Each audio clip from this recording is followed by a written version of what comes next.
Good afternoon po. Yes? Mrs.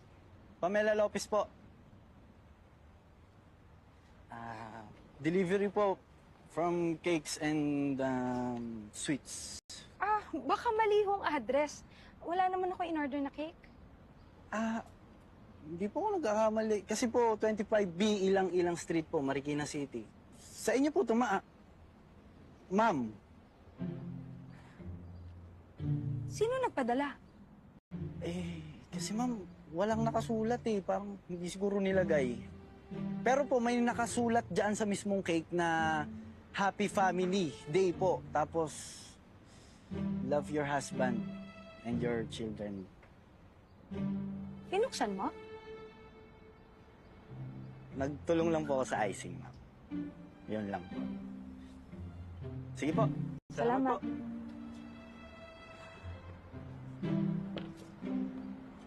Family day ba ngayon? Dala ng cake.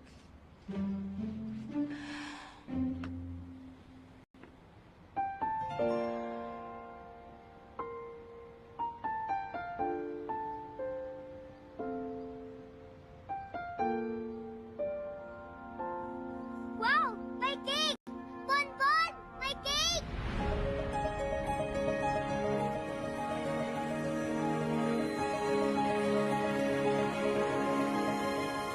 Karen.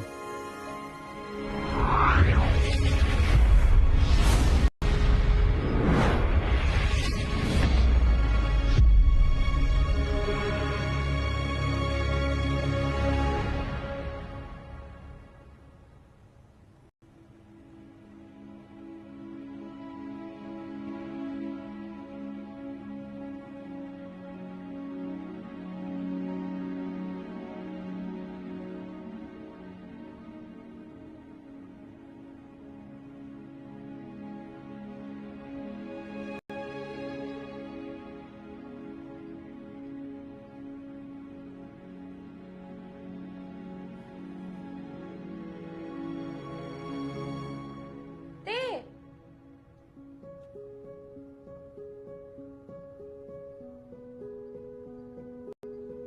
May breakfast na sa table. Tara, kain tayo.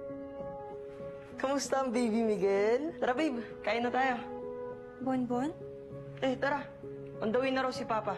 Sasabay ako sa kanya pa highway. Nga pala ate, yung attorney ni Mama tatawag raw mamaya. Tuloy raw hearing next week. Anong hearing? Di ba ikaw yung nagpa-follow up nun? Yung kaso ni Mama sa Singapore? Si Bonbon nakabuntis. Si Mama nakakulong. Buhay nga si Papa. Di nga sila nagkahiwalay. Pero... di ko alam ba't nangyayari to, Lex. Di ko na alam gagawin ko eh. Gusto ko lang naman mabuo kami, yun lang.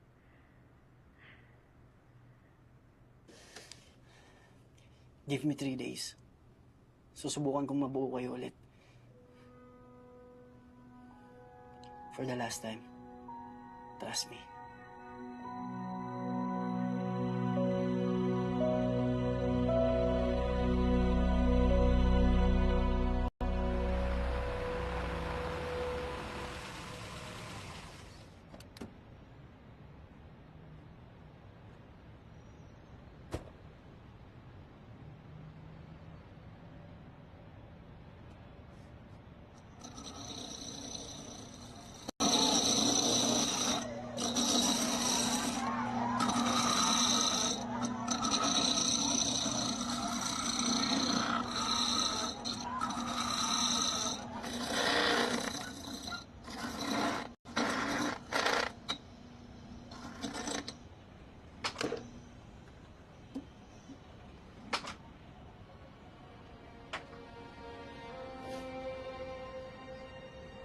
Philip? Lex?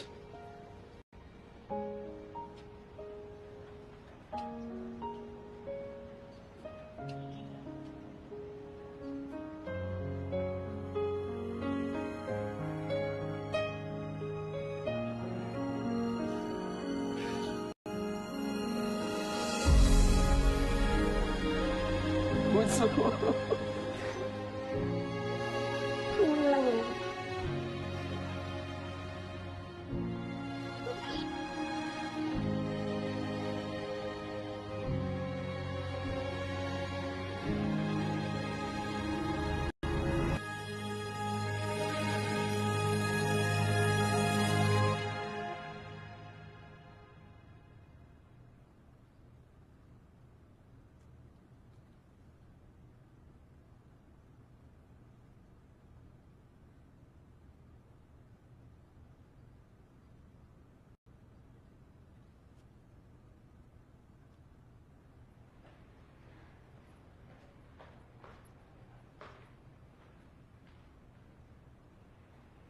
Ma? Uy, te, may breakfast pa dun. Bon! Te, basta ako. Basta ko. Ma? Ma? Ma? Okay ka lang? Tito!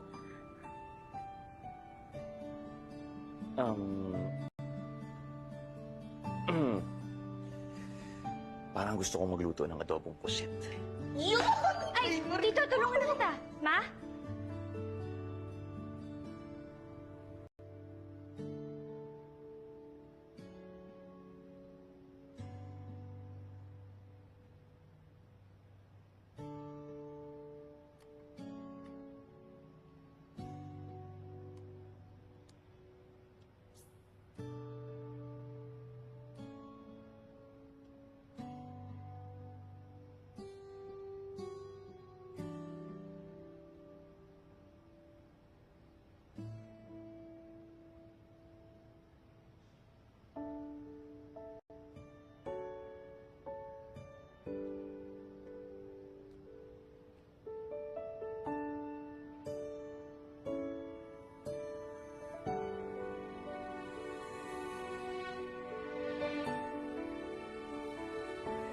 Lex, nasan ka na?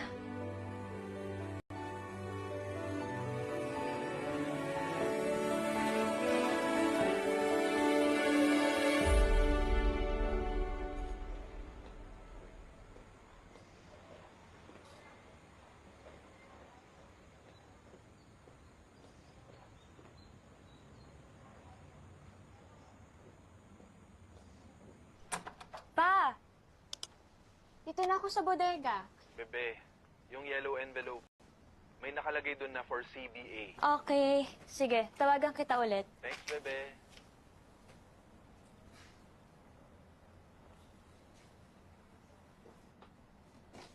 Gotcha. Okay.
25B, Ilang-Ilang Street, Marikina City. Doon ko pinadala yung gift mo 5 days ago. Statistics ko! Bon, ikaw talaga, di ka marunong kumatok? Tatadyakan kita eh. Bye, te!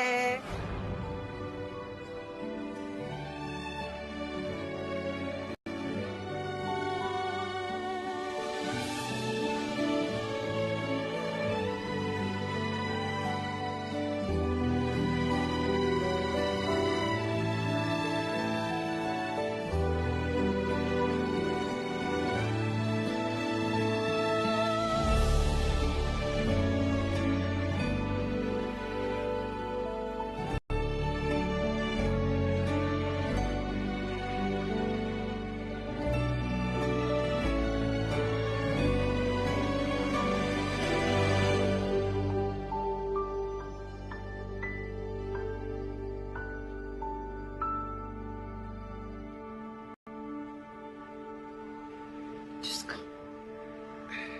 Relax lang, Ma. It will be okay. Ate! Kuya! Dili na yung pako. Sus, ang wapo din yun!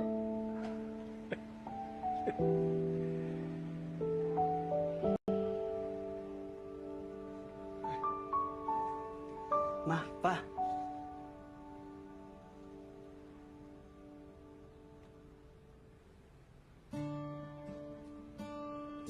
Si Kuya po.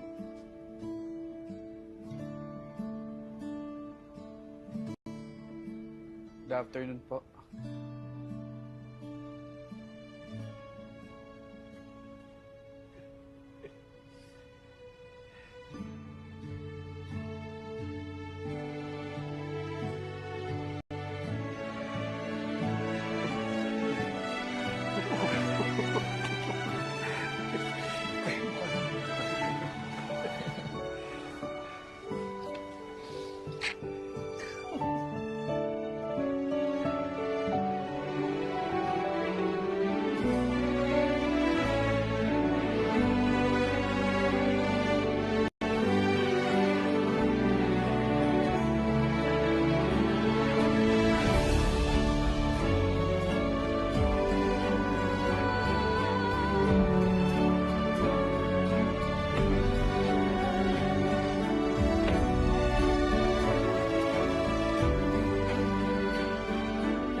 Lahat ng dumadating sa buhay natin ay biyaya na dapat ipagpasalamat.